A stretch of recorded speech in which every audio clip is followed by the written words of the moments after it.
بسم اللہ الرحمن الرحیم۔ السلام علیکم ورحمۃ اللہ۔ امید کرتا ہوں آپ خیریت سے ہوں گے۔ میں ہوں کاشف محمود اور آپ دیکھ رہے ہیں اسلامک ہب آفیشیل۔ آج کی ویڈیو شعبان کی مغرب کی نماز کے بعد کا عمل ہے، اور آپ پورے شعبان کے مہینہ میں اس عمل کو کر سکتے ہیں۔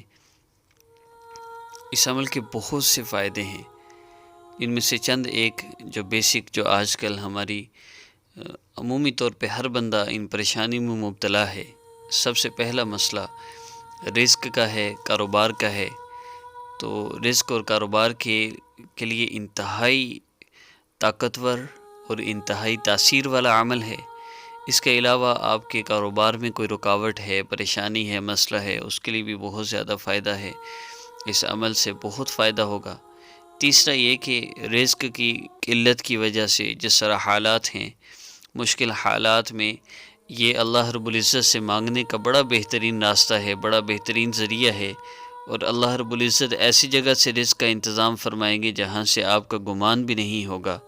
تو اس عمل کی ترتیب کے متعلق عرض کرتا چلوں۔ سب سے پہلی بات یہ کہ جیسا کہ آپ دیکھ ہی چکے ہیں کہ مغرب کی نماز کے بعد آپ نے 6 نفل پڑھنے ہیں، اس میں یہ عمل کرنا ہے۔ تو اس لیے محسوس ایام میں یہ عمل نہیں کیا جا سکتا، آپ اس میں بعد میں کر سکتے ہیں۔ ہاں، میں اس کی ایک اور صورت بھی عرض کر دوں گا۔ کرنا آپ نے یہ ہے کہ آپ نے مغرب کی نماز کے بعد پورے شعبان میں کبھی بھی آپ یہ کر سکتے ہیں، اور اگر ایک مرتبہ سے زیادہ کرنا چاہیں تو بھی کر سکتے ہیں۔ اور اگر آپ کو فائدہ ہو ایک مرتبہ سے ہی، تو انشاءاللہ ایک دفعہ سے ہی آپ کو اللہ رب العزت وہ برکتیں اور رحمتیں عطا فرمائیں گے۔ بس ایک عمل آپ نے مستقل کنٹینیو کر لینا ہے۔ مغرب کی نماز کے بعد آپ 6 نفل پڑھیں۔ 6 نفلوں میں ایک سیٹ اپ یہ بھی ہو سکتا ہے کہ 2 سنتیں اور 4 نفل۔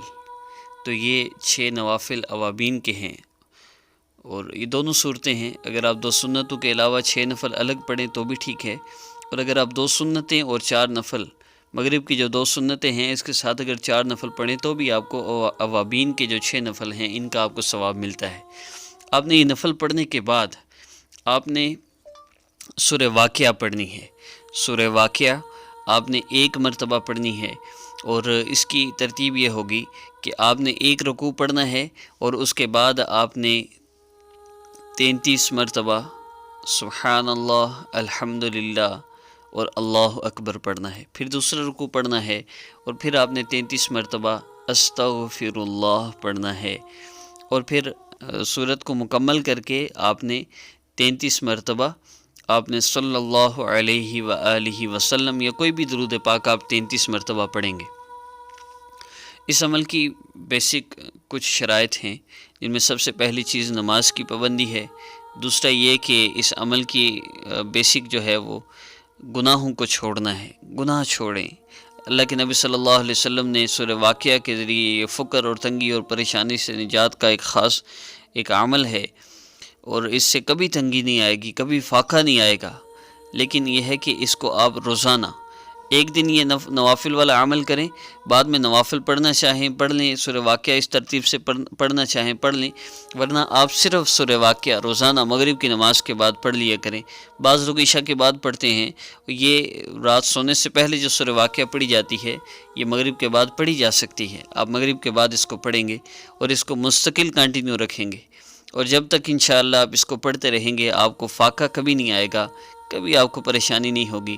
لیکن اگر آپ نماز قضا کرتے ہیں، نماز کی پابندی نہیں کرتے، تو رزق کی تنگی آتی ہے، پھر آپ کو فقر فاقے سے کوئی بھی نہیں بچا سکتا۔ نماز کی پابندی کیجئے اور اللہ رب العزت سے دعا کیجئے اس عمل کو کر کے، انشاءاللہ کبھی فقر فاقہ نہیں آئے گا، اور اللہ رب العزت آسانی والا معاملہ فرمائیں گے، عافیت والا معاملہ فرمائیں گے۔ اور اس کے علاوہ اور کوئی شرط نہیں ہے، جب چاہیں آپ کر سکتے ہیں، جیسے چاہیں کر سکتے ہیں، روزانہ کرنا چاہیں روزانہ کیجئے، لیکن سورہ واقعہ روزانہ پڑھیے۔ باقی عمل کی جو ترتیب بتائی ہے اس کے شروع آخر میں درود پاک پڑھ لیجئے گا، اور اس کے علاوہ اگر آپ اس عمل کو اس ترتیب سے سورہ واقعہ کو پڑھنا چاہیں تو پڑھ سکتے ہیں، ورنہ صرف سورہ واقعہ بھی پڑھیں تو انشاءاللہ آپ کو بہت فائدہ ہوگا۔ انشاءاللہ نیکسٹ ویڈیو میں ملاقات ہوگی۔ اپنا بہت سا خیال رکھیے گا۔ السلام علیکم ورحمۃ اللہ۔